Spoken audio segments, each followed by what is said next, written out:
começamos mais um aí. Demos um intervalo por problemas técnicos, mas voltamos. Agora com o equipamento funcionando. Conseguimos voltar.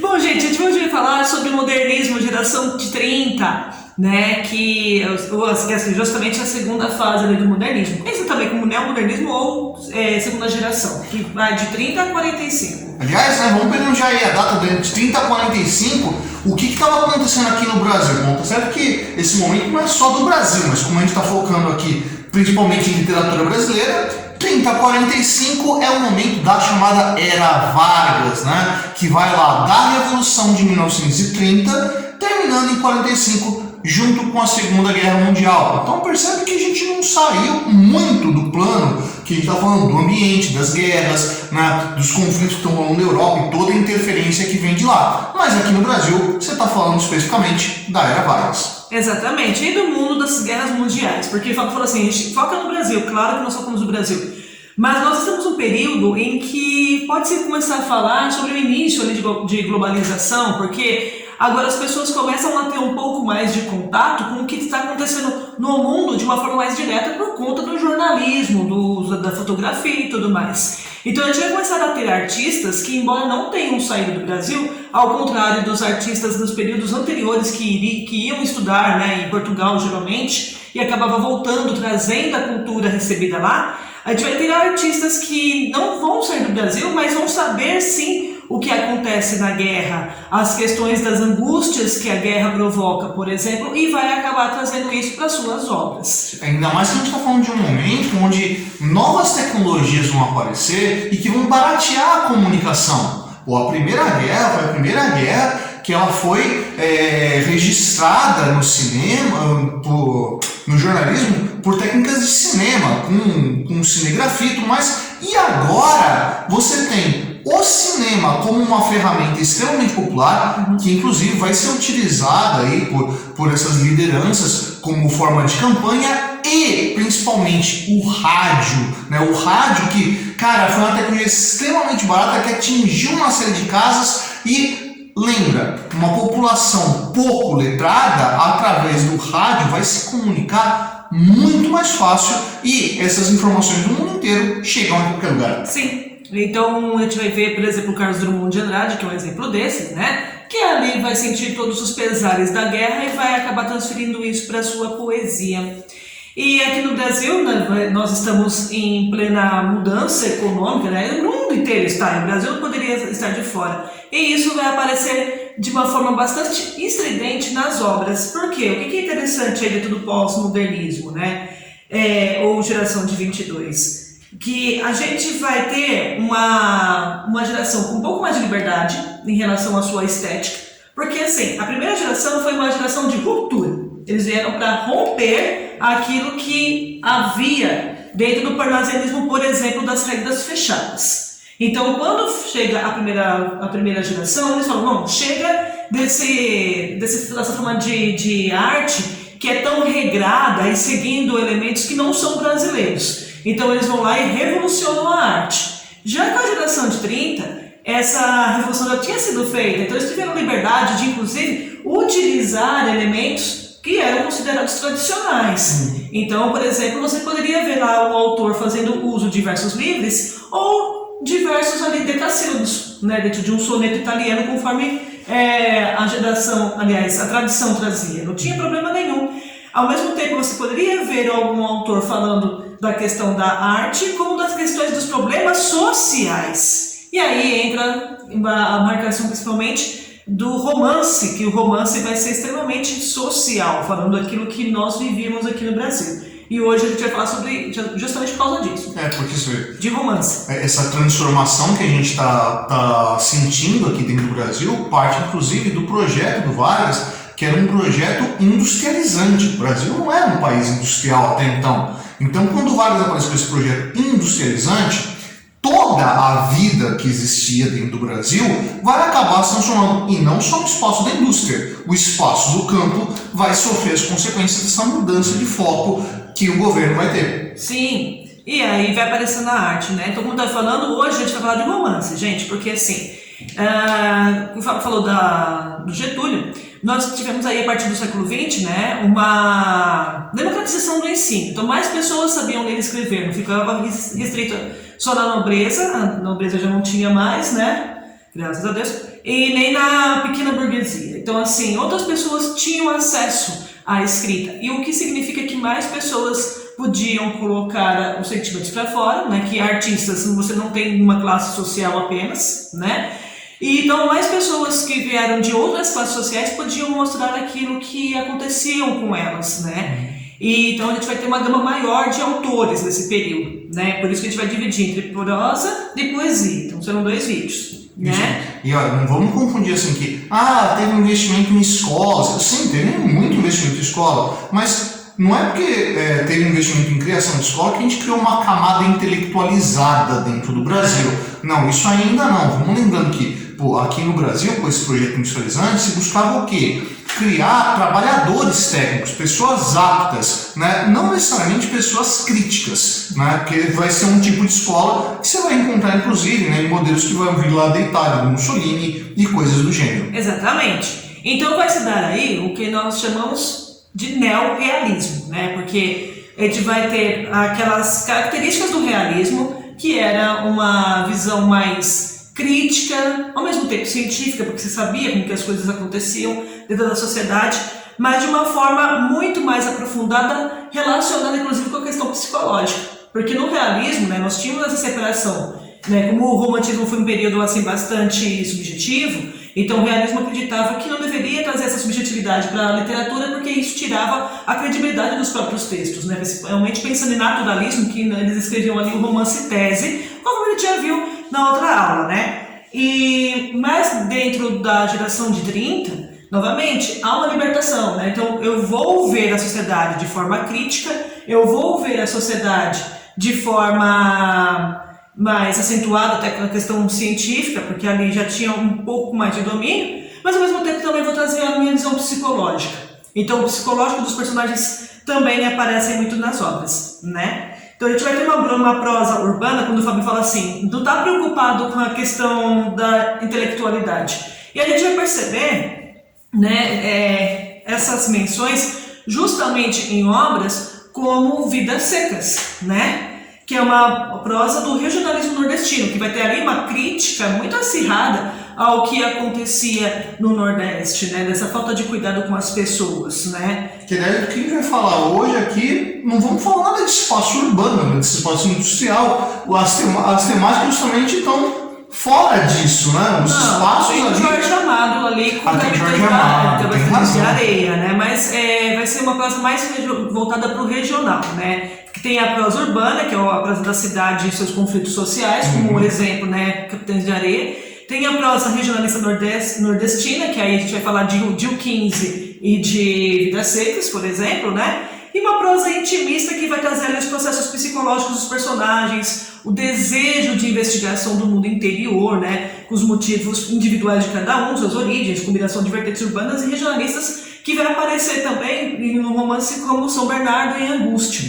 Então a gente vai ver essas características, inclusive começando por Graciliano Ramos, né? Que ele vai trazer aí justamente esse panorama que nós estamos passando aqui. Aliás, olha isso que curioso, né? Justamente no momento onde você tinha um governo que buscava padronizar uma ideia de nação como uma coisa só, a arte vem na contramão e vai pro regionalismo. Não dá, porque assim, é uma coisa que não tem como a gente não fazer críticas, né? Parece que você tem que só renovar, e você não cuida daquilo que já existe.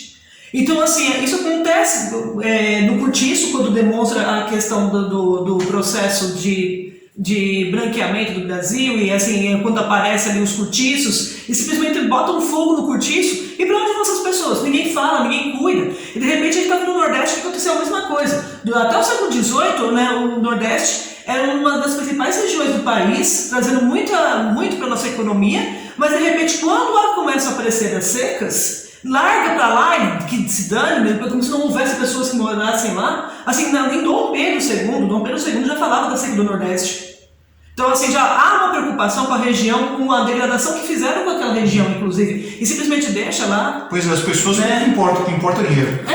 Então assim, não tem como não olhar, assim, por isso que a arte incomoda tanto, porque ela vai trazer isso, né? Por exemplo, o Graciliano Ramos, né? Ele é de 1892, né? Ele é alagoano, nasceu em Alagoas, mas ele na verdade viveu em Pernambuco, né? Ali, e se tornou jornalista e político. O Graciliano está dentro dessa rama que a gente falou, né? De pessoas que não eram tão abastadas assim. Lógico que tinha ali, pensando, né, nas outras classes sociais, ele tinha um pouco mais de privilégios, Tanto né? que estudou, né? Sim, porém, ele não era, assim, um grande chefão igual nós víamos nos outros autores, né? José de Alencar, por exemplo, era político mesmo, né? E o Graciliano, depois que ele acabou, ele entrou assim, no jornalismo, acabou tomando o nome, aí ele foi entrar para a política, né? Não foi uma carreira premeditada igual acontecia nos séculos passados. E tanto que quando ele vai começar a publicar, não é que ele quis publicar, o editor que trabalhava com ele, né, viu ali os escritos dele, porque estava escrevendo Caetés, e aí decidiu publicar, achou muito bom aquilo e publicou em 1933, né? Bem no comecinho desse momento. Sim, e o que o Graciliano vai escrever? Ele vai trazer as suas recordações, né, a respeito desse cenário de seca e miséria. Então, assim, são coisas que incomodam tanto que ele chegou a ser preso durante 10 meses sob acusação de subversão, isso em 1936. Lembrando que em 1935 foi quando aconteceu uma intentona comunista, né, que veio lá com o Prestes, a Olga Benário, e esse terror da ameaça comunista explode, e o Vargas vai explorar bastante nisso. Nesse momento, qualquer pessoa que falou mal do governo comunista, manda prender. Você não nem fala mal do governo, é só falar a realidade, como é o caso do Graciliano. Não precisa falar assim também, né? Que ali depois houve uma combinação dos escritores, né? Tanto que o Érico Veríssimo e o Jorge Amado, eles falam sobre isso, né? Todos ali considerados comunistas, acabam sendo presos e tendo livros, né, jogados à fogueira, aquela coisa toda.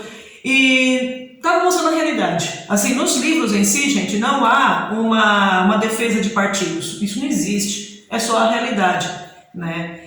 E no caso do Graciliano, nesses meses que ele ficou preso, ele chegou a escrever uma obra, né, chamada Memórias do Cárcere, né, que acaba contando ali os constrangimentos físicos e morais pelos quais ele passou. Ditadura não é tão fácil, não. Não. E assim, e até uma pessoa que ele era bem, né, assim, estava bem até então, depois disso ele começou a ser perseguido e ele não tinha mais emprego. Então o que acontece? Ele vai escrever contos para vender para jornais. E em cima, justamente nessa história, ele escreve Baleia. Né? Ele escreve um conto chamado Baleia. Aí esse conto fez muito sucesso, chegou a ser vendido para jornais internacionais, né, porque as pessoas adoraram. E daí ele fez o conto Fabiano. Tá reconhecendo os nomes? Sim. E daí surge Vidas Secas. Né? Tanto que Vidas Secas é um livro que ele não tem uma progressão narrativa comum, né? Nós chamamos de uma progressão circular, porque do jeito que inicia, ele encerra, né? Mas os capítulos em si são um tanto quanto desconectados, porque eles só acabaram surgindo em formato de contos, né? Mas depois ele fez toda a construção da narrativa, embora seja um tanto quanto desconectado, porque não tem uma progressão. Você não precisa ler um outro capítulo para saber o que vai acontecer com o personagem, né? Você vai ler os capítulos porque você quer saber o que vai acontecer com as histórias das pessoas que estão ali envolvidas. Mas não é igual série, que você está nos últimos pedacinhos ali e te dá um gancho para você assistir o próximo capítulo. Né? Que séries televisivas, né? Elas têm esse modelo de novela, que também é bastante conhecido no século XIX com o romantismo, por exemplo, que eles sempre deixam ali um gancho para você continuar lendo. E nesse livro não vai ter isso, mas você quer continuar lendo justamente para saber o que acontece com os personagens. E que de certa forma tem a ver com essa vida dessas pessoas que vivem hoje, né? Não tem muita projeção de futuro, né? Se eu comi hoje já tá bom, amanhã a gente se vira. Não, e é justamente isso que fala a obra, tanto que ela começa, né, que o Fabiano, a Sim a Vitória, lembrando que Sim a Vitória aí nós temos... Bom, tudo nesse livro tem uma questão de ironia, né? Começar pela baleia, a gente falou, conto Baleia. Baleia é uma cadelinha magrela, tadinha.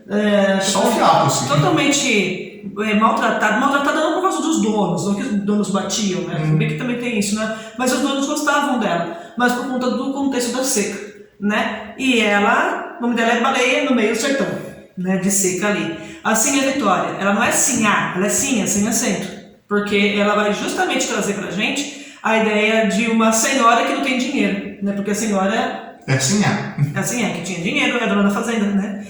E o Fabiano é o único que tem, assim, tudo bem, a Vitória tem, mas o Fabiano que ele vai ter nome, mas também ele não fala direito, né? Fabiano parece um bicho, assim, tosco, Ele seco. fala, mas ele fala, tem capítulo ele fala, Fabiano, você é bicho, Fabiano. Primeiro ele começa falando tristemente, assim, porque ele se reconhece, né, como ele é um bicho que sobrevive. Aí depois ele pensa que ele sobrevive, ele pensa com orgulho, você é bicho, Fabiano, você é bicho. E fala isso na hora.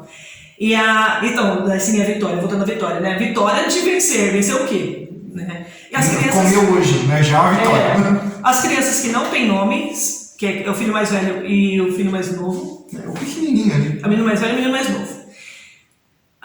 E o papagaio. O livro começa com esses 5 personagens, 6 personagens. O papagaio já fica no primeiro capítulo mesmo, porque você tem que comer. Não tem que comer. Qual papagaio? Comer com o papagaio, né?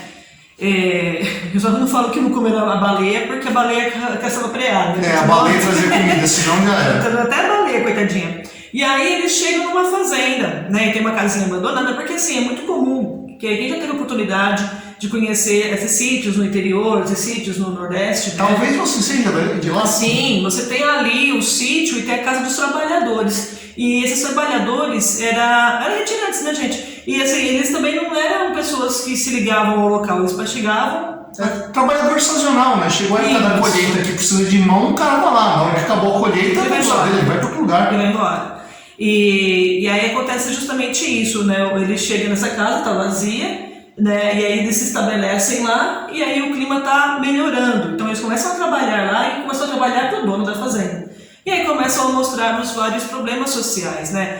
Que a Sim a Vitória é considerada a mais inteligente da obra. Assim, o Fabiano admira bastante a Sim a Vitória.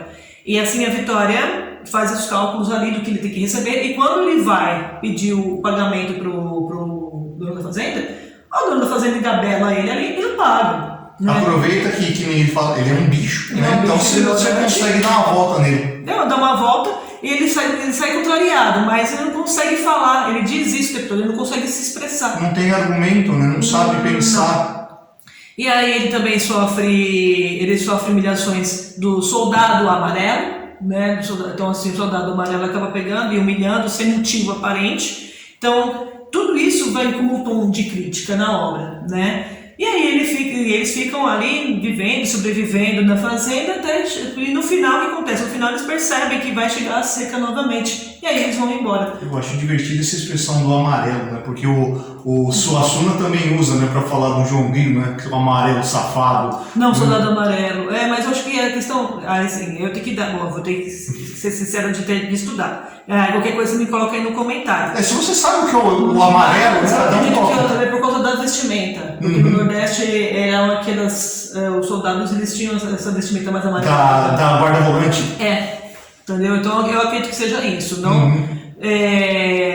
Porque o amarelo do Suassuna é o amarelo de quem é doente, né? Que geralmente quem não briga, aquelas coisas, fica meio amarelado. Aí é diferente, né? Aí o soldado amarelo que eles falam dessa obra é diferente.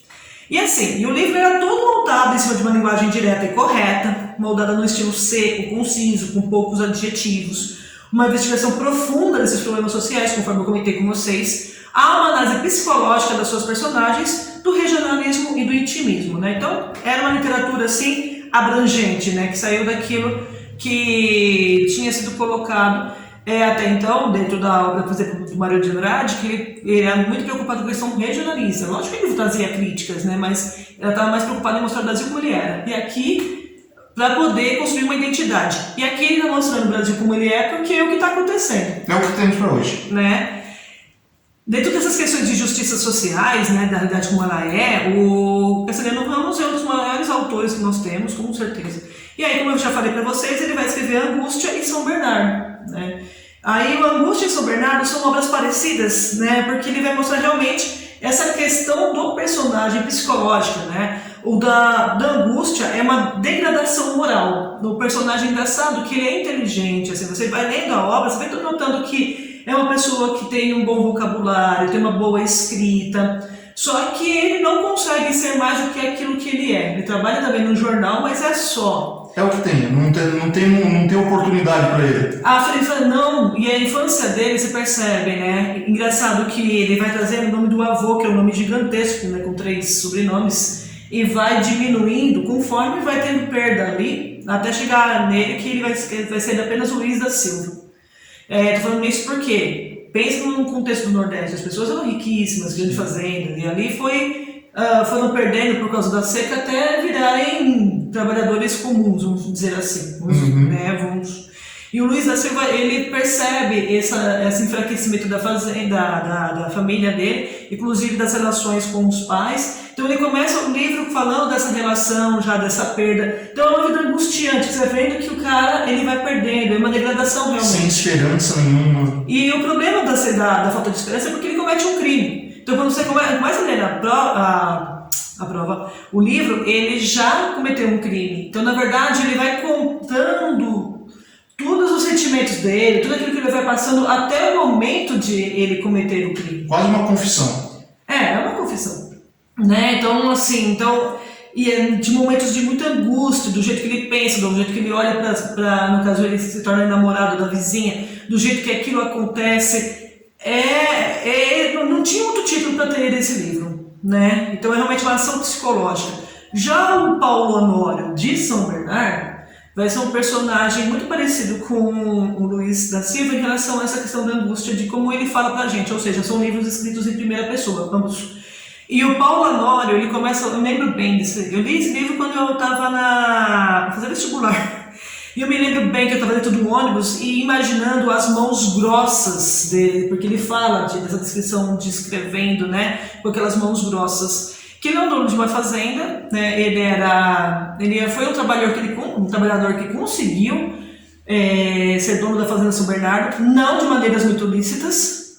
Que aliás faz parte do pensamento brasileiro, né? de uma cultura de que o trabalho não é aquilo que vai dar lucro. Você olha pro cara rico, você já pensa que o cara é um cara pilantra, né? Assim, enfim, pelo menos o Paulo Honório infelizmente foi assim, né? Sim. E ele trabalha bastante e tudo mais, só que ele é chucro, né? E ele considera a fazenda dele e os trabalhadores como se fosse pertences dele. Ele é chucro, trata mal as pessoas, é terrível.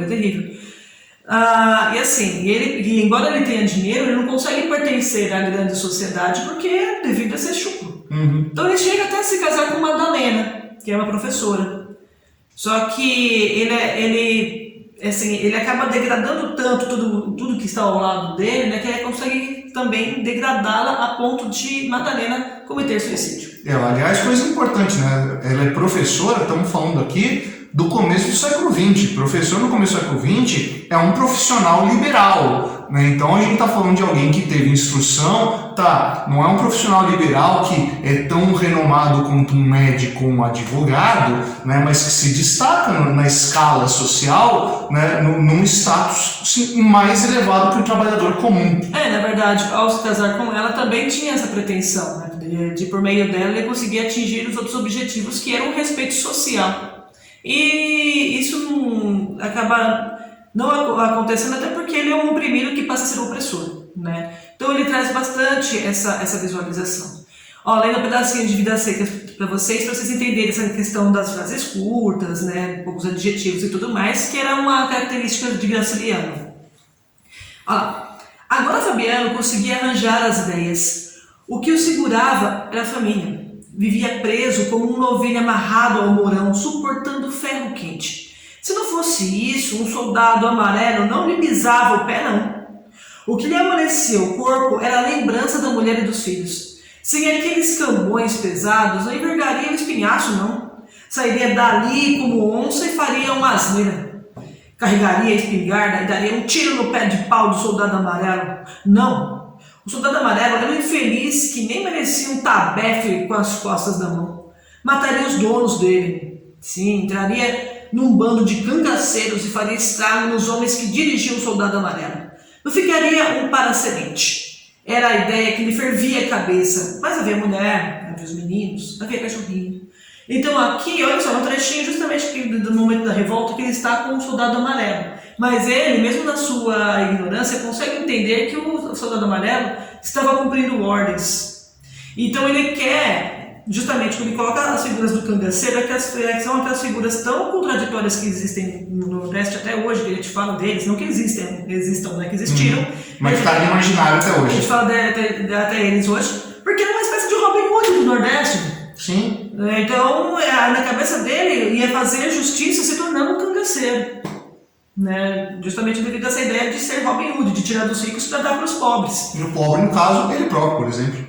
Sim, e também assim, toda essa questão, né, de que quando você não tem um Estado presente, há outros meios que acabam recuperando, Ocupando o espaço que o Estado deveria ocupar. Né, e as pessoas acabam acreditando mais nesses outros elementos do que realmente naquilo que deveria ser o certo. Então, é assim, isso já está sendo trazido na geração de 30, gente. Ainda sobre essa característica de degradação e tudo mais, a gente vai ter o José Lins do Rego. Aí vai ter uma escrita mais diferente, assim, é uma coisa diferente, inclusive a temática do Graciliano Ramos. Porque o José Lins do Rego, ele nasceu na Paraíba em 1901, chegou a fazer direito ali na Universidade de Recife.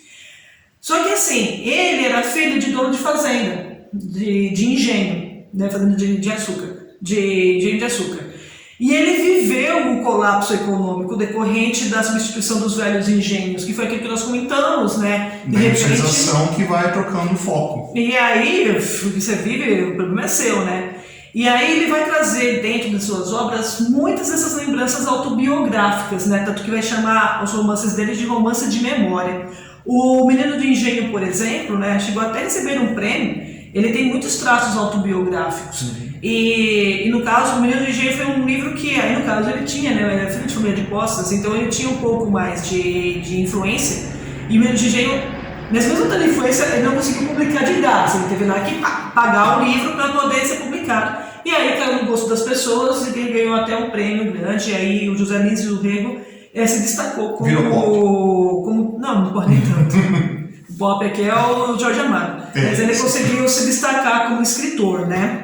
Ele virou a pop mesmo com Fogo Morto, né? Que ali ele demonstra ser um mestre do regionalismo, porque ele conseguiu fazer uma síntese ali de histórias, né? Falando sobre o engenho, por meio das 3 partes que é dividido o Fogo Morto, porque Fogo Morto é dividido entre Mestre José Amaro, o engenho de Seu Lula e Capitão Vitorino. Então, você achava que era só o Tolkien que fazia em 3 partes, né? Não, imagina.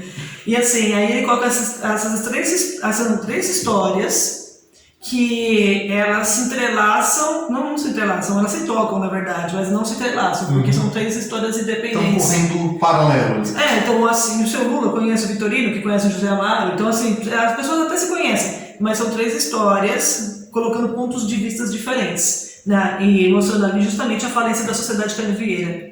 Então, esse livro sim, é o que tornou ele bem mais pop. E foi por meio do livro de memória deles, Meus Verdes Anos, que o pessoal viu ali que realmente tinha muita coisa da memória dele envolvida com a narrativa, né? Com a narrativa ficcional. E vai ser um livro diferente do Graciliano Ramos, porque vai trazer uma carga afetiva maior, né? Dentro desse desvaneio, né, do universo canavieiro de que ele fez parte. Fora a perspectiva, né? Porque enquanto um está precisando de um trabalhador, esse aqui está precisando de um outro caminho, de uma outra camada social. Sim, né? Mas assim, ou seja, são livros que de certa forma se completam, né? Dentro desse contexto ainda, que a gente vai falar da seca do Nordeste, a gente tem a Raquel de Queiroz.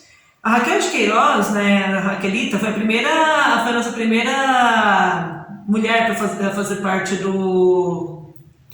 da Academia Brasileira de Letras. Ele tem uma cadeira, né? Porque na verdade nós tivemos uma outra autora que ela acabou fundando juntamente com o Machado de Assis, mas o nome dela não aparece. O marido dela tem uma cadeira, ela não. E a Raquel de Queiroz, né, nesses assuntos aí. E a Raquel de Queiroz depois vai ser a primeira a ter uma cadeira na BR. Bom, ela é de 1910, cearense. E ela, assim, ela teve uma vida... Nossa, ela morreu em 2000... Viveu pra caramba, morreu agora há pouco tempo. Morreu há pouco tempo, esqueci agora. Assim, mas ela foi jornalista, cronista, romancista, ensaísta, dramaturga, contista e tradutora. O que não faltou pra ela foi emprego, ela fez de tudo. Ela fez. E é engraçado que ela dizia que ela odiava escrever. Aí o pessoal, então por que você escreve? Ué, porque eu tenho necessidade de escrever. Então, assim, Ela gostava mais de escrever os textos jornalísticos do que as histórias, mas era uma necessidade, ela tinha que botar aquela energia para fora, né? Então ela trazia essa visão. A Raquel, ela tem uma vida estranha, não estranha, né? Mas assim... Pitoresca. Mas como ela viveu bastante, né? É normal as pessoas irem mudando de opinião conforme vivem, né? Então ela chegou a ser chamada de comunista, né? Nesse período também, né? Naquela leva ali de tá para fora do governo é comunista. Sim, mas assim, ao término da vida dela, é uma pessoa bastante conservadora. Então ela tem assim uma vida assim, uma carreira bem interessante, né? E a obra dela, as obras narrativas, trazem uma intensidade assim dos problemas nordestinos, né? Porque ela vai trazer ali registrado a miséria, a seca, a desigualdade e a diferença dos poderosos, porque que é, né, considerada ali comunista, né? Então ela trouxe ali um realismo com dramaticidade, mas a dramaticidade vinha dos fatos, né? Não do sentimentalismo, né? Então não era dramático porque a pessoa acha, né, que sofre e fica ali aumentando o sentimento 10 mil vezes. O ambiente todo era dramático, não tinha. Né? Não tinha como, realmente a realidade dela era que ela não tinha como não sofrer. E o maior, bom, ela escreveu Caminho de Pedras, Memorial de Maria Moura, né? Tem séries que a Rede Globo fez, mas a obra grande, assim, que ela é bastante considerada, é o 15. Né, que vai contar a história da seca de 1915. E essa seca realmente existiu, né? E tanto que ela era muito pequena, ela tinha 5 anos. 5 anos, né? Mas ela lembrava bem dos acontecimentos, porque eles tinham uma fazenda e eles tiveram que sair da fazenda, porque assim, eles eram pessoas privilegiadas. Então eles foram para outra cidade fugindo da seca.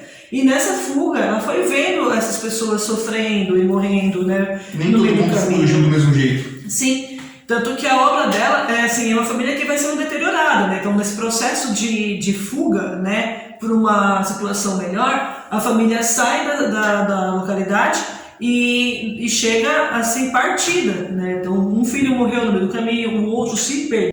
Bom, e com isso a família chega toda degradada lá no ponto onde eles precisam, né? É terrível. Bom, quem vai falar também sobre o Nordeste vai ser Jorge Amado, né? Jorge Amado. E o Jorge Amado vai ser o cara, assim, que ele vai conseguir viver de literatura em relação às demais pessoas aqui. Esse era o famosinho da turma. Esse era o cara que conseguia ver só de escrever. Porque na verdade o Jorge Amado teve 2 fases, né? A social, né? Que tá ali, tem Jubiá, Mar Morto e o Capitães de Areia. Que é uma das obras mais importantes dele. Bom, sempre tem discussões aqui do que é mais importante, né? E a segunda fase, que ela é mais sensual e acaba sendo um pouco previsível, porque ali Jorge Amado acabou descobrindo, né, um grande feeling, né? Que as pessoas curtem bastante ler sobre sexo e violência. Pois é. HBO sabe disso, Jorge Amado já sabia faz tempo. Então ele consegue fazer obras nesse sentido. Então ele vai ter a Gabriela, Dona Flor e seus 2 maridos, a Tieta, né? E olha que Gabriela, que é o divisor de águas, nem é tão sensual assim. A partir daí ele falou, não, agora é essa que vai. Não, e assim, o problema é a previsibilidade das obras, né? São histórias que você meio que sabe que vão acontecer, e ali ele acaba pensando como literatura, perdendo alguns pontos, mas não deixa de ser um excelente autor por causa disso, né? O Capitães de Areia, por exemplo, ele vai ser um romance social. E aí, a gente fala até um pouquinho dele naquele vídeo que nós temos. Pois é, o vídeo que a gente fez quando a gente estava lá na Bahia, quando a gente foi em Salvador, a gente deu um passeio pela paisagem do Capitães de Areia. Sim, porque é o que acontece em Salvador. As crianças vivem ali na cidade baixa, né? Porque tem a cidade alta e a cidade baixa. A cidade baixa, né, no período que foi escrito, era um ambiente bastante degradado. Era no porto, né? Era no porto. Tanto que eles moravam num trapiche, as crianças, né? E então eles subiam para a cidade alta, claro, né? Então subiam para poder cometer os seus crimes. E é isso que dói na obra, porque são crianças, e são crianças que matam, que estupram, que cometem todo tipo de violência. Exatamente, que cometem crimes. E aí, no caso, né, não é que ele está lá defendendo as crianças, coitadinhas, não, está mostrando como acontece. Está explicando essas crianças. Né, tanto que, assim, num dos pontos do vídeo que nós fizemos foi mostrar justamente o Elevador Lacerda, que é um ponto onde um dos personagens dessa obra se destaca, que é o Sem Pernas, né? Que é um personagem assim, odioso. O menino ele tem uma deficiência física, mas o moleque é assim, ele é cruel, ele é rude. Você sente assim raiva do menino o tempo todo dentro do livro. Mas quando fecha-se a história do Sem Pernas, você compreende o porquê que o menino é tão rude daquela forma, né? E aí acaba se tornando um livro que incomoda as pessoas, porque, né? Não tem como passar pacífico pelo Capitão de Areia. Não tem, assim, não, incomoda de vários sentidos, né? Até naquele lance de, tá defendendo o bandido. Não tá. A questão é assim, tem que mostrar o que acontece. Então, isso é interessante das obras desse período, tá mostrando o que acontece. Se você não tiver como resolver a causa, o problema vai continuar aparecendo, né? Então, as crianças vão continuar sendo o que são. É a questão do determinismo, gente. Se aquelas crianças estivessem em outro ambiente, elas seriam daquele jeito? Pois é. Né? Então, não há essa discussão na obra, mas o Você mostrar tá essa lendo... história, justamente, te faz questionar sobre isso, né? Então, aí não adianta nada você só matar ratos se você não matar ali a toca deles, né? Então, o Jorge Amado ele vai trazer justamente esse lado. Bom, e também ele vai ter uma obra ali que ele vai falar também ali das fazendas de cacau, ele fala de chocolate, só estou com o cabral de chocolate na cabeça. Da fazenda de cacau, né? Em outros lugares. Que, aliás, o Gabriela, ele é divisor de águas, inclusive por causa disso, né? Porque, apesar de ser o livro que mostra o caminho da sensualidade, ele ainda vai ter uma questão social quando ele vai falar dos coronéis, do Mundinho Falcão e do Ramiro Bastos, que é os caras que mandam chover e mandam fazer sol na região de Ilhéus, por causa do porto onde escorre o cacau que eles produzem ali. Exatamente, a região do porto. Isso que é interessante, né? Que a gente vai ter uma obra aí que vai mostrar o litoral nordestino, né? A parte urbana também, diferentemente dos outros lugares que foram mostrados, como o engenho e o sertão. Então, assim, são vários focos do Brasil que a gente vai vendo. Então, e nessa questão de diversos focos do Brasil, a gente também entra com o Érico Veríssimo, que vai fazer uma literatura ligada ao sul. Né? Não chama regionalismo à toa, é porque o centro do pensamento, da economia, da política do Brasil estava nesse eixo aqui, Rio, São Paulo, Minas também, de certa forma, e o que estava fora desse eixo aí é o regionalismo, né? É o diferentão. Então a gente tem o Érico Veríssimo, que nasce em 1905, no Rio Grande do Sul, e ele chegou a ser redator e secretário do departamento editorial do jornal O Globo, né, da editora, um dos jornais mais importantes que a gente ainda tem aí no país, né? Sim, ele maior alcance. Foi assim, de um estilo extremamente simples e despojado, criador de tipos humanos, e fez uma análise psicológica e sociológica bastante interessante, né, dos seus personagens. Com uma linguagem simples, com domínio de recursos, com um discurso indireto livre. Aí eu vou lembrar para vocês o que é o discurso indireto livre. Nós temos o discurso direto, né, que é quando o personagem tem sua voz colocada dentro do texto. Então, por exemplo, o menino disse, 2 pontos, eu estou com fome, né? Então tá lá, eu estou com fome, que é a voz do personagem. E o discurso indireto é quando o narrador assume essa voz do personagem. Tu coloca lá, o menino disse que estava com fome, né? Vai falar pelo personagem. E o indireto livre, nós temos as duas ações assim em conjunto. Então você sente a voz do personagem dentro do texto, ao mesmo tempo que é o narrador que está contando a história. Tal qual aconteceu naquele trechinho que eu li para vocês da Vida Seca. Da Vida Seca, sim. Porque tem uma hora ali que ele fala, né? Quando ele fala assim... Aqui, ó. Se não fosse isso, o Soldado Amarelo não me pisava o pé, não. Isso daí não é o narrador, é o Fabiano que está pensando. Mas começa o narrador e termina o Fabiano. Sim. E depois volta o narrador. Exatamente. Então essa troca constitui o discurso indireto livre, tá? Também tem ali bastante ritmos de cores cinematográficas, conforme o Fábio comentou, né, que o cinema acaba trazendo uma nova linguagem, e essa linguagem ela vai acabar influenciando os outros meios. Vai ter outros jeitos de contar a história agora, você tem outra visão. Sim. Tem um monólogo interior, os personagens falam consigo mesmo, né? E digressão, que é falar com o leitor, então existe esse diálogo com o leitor. Quebrar a quarta parede.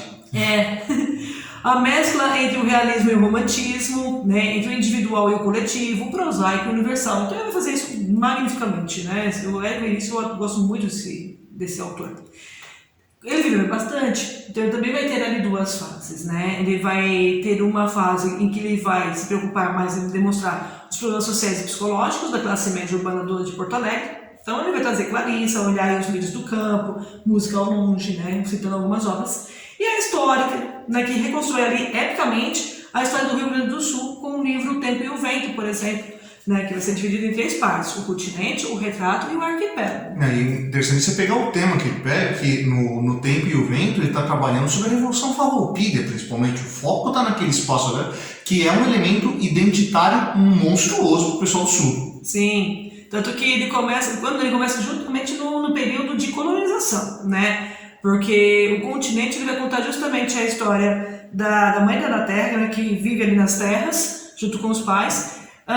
Daí vem um índio trabalhar na fazenda, né? Mestiços, e elas acabam tendo um relacionamento com esse índio, acabam engravidando dele. Isso é uma vergonha para a família, uma coisa terrível, a ponto da família matar o índio e deixá-la como mãe solteira. E ali ela vai sofrendo, inclusive, né, humilhações da própria família. Até que chegam os espanhóis, porque ali ainda há uma briga de território. Vamos lembrando assim, que na época da colônia, não essa fala que a professora falou de quando eles estão colonizando o espaço, mas colônia mesmo, né? Em relação com Portugal e Espanha, boa parte daquelas terras lá eram territórios espanhóis, então a linha divisória ali era bastante confusa. Bastante confusa, a ponto sim, desses espanhóis acabarem com a família, né? Mataram os homens, estupraram as mulheres, assim, deixaram um estado assim deplorável. E aí ela pega a criança e vai para a cidade, né? E aí depois a gente vai começar a dar início ao retrato, né? Porque na cidade, uma cidade pequena, assim, ali na terra, ela tem que ser extremamente, ela é mãe solteira, então ela tem que ser extremamente séria, né? Para não dar problemas nenhum. E a Ana Terra já é, inclusive, prometida para um rapaz de grande nome da cidade, né? Porque a menina era toda virtuosa. Só que aí chega o Capitão Rodrigo. Um certo Capitão Rodrigo. E aí começa um trabalho de sedução ali, e ao mesmo tempo a gente tem uma resposta quase Romeu e Julieta ali, do pode, não pode, vai ficar, não vai ficar. E, assim, enfim, ela acaba ficando com ele, e depois a gente vai para outra parte do livro, que é o arquipélago, que aí o Capitão Rodrigo já é um capitão, assim, corrupto, assim, metido em política terrível, mostrando, assim, como as pessoas mudam também. Então, isso é interessante do Érico Veríssimo, ele vai mostrando todo esse processo das pessoas, inclusive de mudança, de forma de pensamento, é sensacional. Um outro livro bastante interessante também, né, que ele vai ter a ver com isso, com essa questão histórica e da reconstrução da história do Rio Grande do Sul, vai ser... Incidente em Antares. Incidente em Antares, né? Isso é um dos livros prediletos dela. Não, eu acabei de falar. Essa aqui é a segunda gravação, eu acabei de falar. E assim, Incidente em Antares vai contar, assim, é muito divertida a história, porque ele sai novamente, desde a época ali da colonização, de como os caras chegaram em Antares, né, do surgimento do nome Antares, isso tudo aparece ali, toda essa formação, e são capitães que vão vivendo na terra. Então o cara forma a cidade, chega a outro, então são os donos da cidade. E vai mostrando todo esse processo de urbanização, né, e ao mesmo tempo do conservadorismo, das pessoas querendo que ficasse sempre do mesmo jeito. E a evolução do mundo até chegar à questão das guerras, não, gente, das greves. E aí que é interessante, que esse livro é dividido em 2 partes, né? A primeira parte vai contar toda essa ação política e histórica da cidade, e a segunda vai ser mais relacionada à questão social. Por quê? Com a greve, né, houve a greve, assim, uma greve geral da cidade, inclusive dos coveiros, dos agentes funerários ali, e dos coveiros mesmo. Aí acontece, 6 pessoas morrem, e aí levam esses caixões para serem enterrados, só que os coveiros não vão abrir o cemitério. É greve. E aí, assim, acabam deixando os caixões lá e voltando para casa, porque ia fazer o quê? E os mortos se levantam. E como assim ninguém vai me enterrar? Né? Principalmente, né, uma dama que ela é importantíssima na cidade, assim, né? Ela já é uma senhora de idades plenas, e aí ela volta para a cidade, quando ela se levanta, né? Assim, totalmente... pau da vida. Brava, né? Porque, mas eu pedi para ser enterrada com as minhas joias, onde estão? E aí começa a vir a outra parte do livro, que é realmente essa discussão social de quem as pessoas são. É sensacional. Sensacional. E aí, a gente termina essa primeira parte da prosa modernista, né, com as principais histórias. Realmente, coloquei aí um pouquinho de doce no lábio de vocês, para vocês irem atrás e comerem um doce. Vai ler, menino. Uhum. É isso aí, cara. Se você curtiu a aula de hoje, você vai lá embaixo dar um curtir. Se você não curtiu, você vai lá embaixo dar um discutir. Essa é a literatura do Suetônio. Eu sou o professor Fábio. Eu sou o professor Francine. E você, meu nego, você deveria estar estudando